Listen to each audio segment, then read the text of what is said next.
Another crisis for the food supply chain, not enough carbon dioxide, CO2. John Bell is head of the Department of Supply Chain Management at the University of Tennessee, Knoxville's Haslam College of Business. Hi, John. Hi, Robert. How are you doing? Thanks for Good, having thank me today. and thanks for being with me. John, how can an extinct volcano in Mississippi impact the availability of CO2?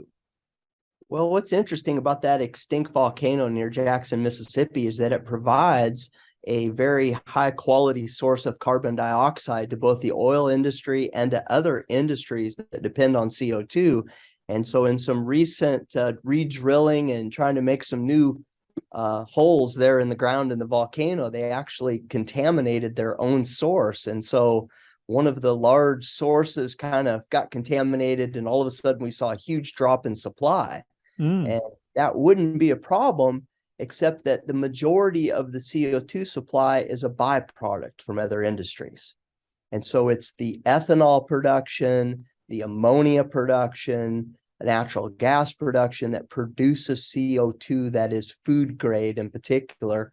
And so when we lose a major source of supply, it ripples across industries, and we can't just double or triple that supply overnight. What other natural sources other than this particular volcano are good sources for CO2? Well, we've got a couple other natural extinct volcanoes that are similar to that in places like Utah and Colorado. But what you'll find is the majority of your industrial CO2 really comes from ethanol production. And I started tracking shortages in CO2 back in COVID, because what happened was we started shutting down manufacturing plants across the nation for safety because of the virus, not realizing that a secondary byproduct of ethanol was the CO2 that companies like Miller Coors and Anheuser InBev use. And so all of a sudden our bottling industry got impacted real quickly because we didn't understand what that side effect would be. I see. So has CO2 been captured by these by these processes for a long time? Has that always been or long been a source of CO2 for industry? Yeah, absolutely. That Jackson Dome area, I think, goes back to the early 1970s. And again, their primary purpose is to capture CO2 to put into oil wells for expedited oil recovery. So 80% of the CO2 they capture approximately goes into oil recovery. And so you're still kind of a byproduct if you're in the food industry getting carbon dioxide from them. And so definitely something that's been established a long time. And there are pipelines all over the Southwest, about 1,300 miles of pipelines that move that carbon dioxide from Jackson, Mississippi out to the oil fields. So if you're a beer manufacturer and you happen to be somewhere along that pipeline, perhaps you can tap into that as a source, but you're not their primary customer. I see. Well, why does the food processing and the food supply chain need so much CO2? What kind of uses are we seeing there? Well, there's a lot of uses beyond oil recovery and beyond making beer, right? We have packaging. We have dry ice requirements. We've seen a lot of changes in demand recently, so that packaged beef at Tyson, or it could be meat that has to be kept at a cool stage, uses the dry ice. The vaccines that we're shipping need to be kept cold.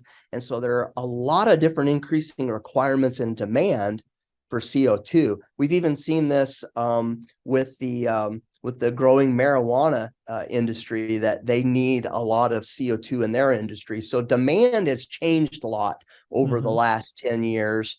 But again, the supply has not, and the supply is still a byproduct from other industries. Yeah. So is this a relatively recent problem, the CO2 shortage for the industries, or has supply's gone up and down? Have we seen this problem emerge in the past? I think there's always been a tight supply, and there have been times where there have been disruptions in it. But since COVID, the last 3 years, we've seen more and more dramatic disruptions. We're at the point now where there's been breweries in the country that have had to shut down for lack of CO2. Wow. And so that's been kind of dramatic to see in the news. And a lot of it, I think, is the bottling industry and the beer industry has changed dramatically itself. We have a lot of small craft brewers now. Yeah. Apparently 25% of the money that's made in breweries now is going to small craft breweries. Well, they don't have the technology and the equipment. They can't afford it to do a lot of the recycling of the CO2 that a big company like Miller Coors could do. Mm. So like what percentage, I don't know if there's a hard number here, but a sophisticated brewer like Miller Coors, how much CO2 can they recapture and recycle for reuse? Offhand, I'm not sure how much they can recapture. I do know, however, that it's not always the same as what you get from the volcano. Mm. And so there's some quality differences here. You can recapture that CO2 and you can use it in your lines to clear the beer. You can use it in your packaging, but whatever you put in that beer can actually impact the taste and the flavor. Yeah, yeah. So you could put nitrogen in there, but it actually makes the beer creamy. Hmm. And if you're a brewer, especially a craft brewer, it's like an art form. And so they got to be really careful where they're getting their CO2 and the quality of it because it impacts the taste of the final product. So sourcing, determining where you get it, recycling when possible, those sound like somewhat of solutions, but generally, how is the industry coping? Short of having to shut down entire breweries, are there other solutions at hand that can allow them to weather this shortage right now? Well, unfortunately, a lot of it is being passed over to the end consumer in terms of short-term product increases, right? I mean, we are seeing huge price increases and spikes where companies are having to pay 3, 4 times more than what they're used to for CO2 in Wow. the short term to survive and keep providing product to their customers. In the long term, I would definitely say that companies are looking into the technological solution. We see a lot more interest in small companies getting loans, actually trying to buy what they call the recovery equipment to recover carbon dioxide in their own fermentation processes there in the beer industry.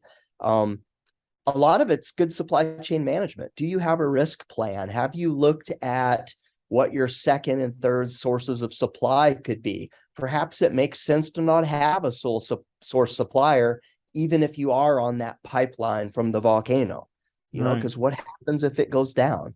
And so I think risk and contingency planning around CO2 has become a really big issue in the last 3 or 4 months for companies. Can we expect this problem to extend into the future, near future, or far future? I mean, is it going to grow worse, going to stay the same? What do you think? I don't see a very big flexibility in terms of let's just go out and make a whole bunch of new extinct volcanoes, right? Those limited Yeah. resources are just limited. And very similarly, the ethanol, we're not going to just create a whole bunch more ethanol plants to produce more CO2 for us. That doesn't, make sense. We're a byproduct situation. So yes, I think supply is going to continue to be tight for the next 2 to 3 years. The other thing to understand is it's seasonal, that during the summer months when beer and beverages are really raging, we see increases in demand. Very similar, as temperatures go up, we need more dry ice, we need more CO2 for good packaging to keep things fresh and keep them cold. And so we have a seasonal effect that we could be right back in the same place next summer if we're not careful. I wonder if there's some irony in the fact that we're talking about CO2 shortages at a time when CO2 levels in the atmosphere are rising and causing global warming. I guess those two are separate issues, right? Cannot be really Well, put together. and that's actually an academic debate on what is the impact of taking CO2 out of the ground and putting it into beverages. Are you now contributing to the emissions that are out there? In fact, this is why some companies think it's a better idea to do the recovery and create a closed loop supply chain and try not to release carbon dioxide into the atmosphere or even get carbon dioxide from a volcano and release it into the atmosphere. Mhm. And so, yeah, there is a sustainability issue here as well. What an interesting angle that a lot of people don't know about outside of the industry, at least. John Bell, thank you very much for educating me on the issue of the CO2 shortage in industry and what might be done about it. Thank you very much for being with me today. Really appreciate it. All right, Robert, thank you.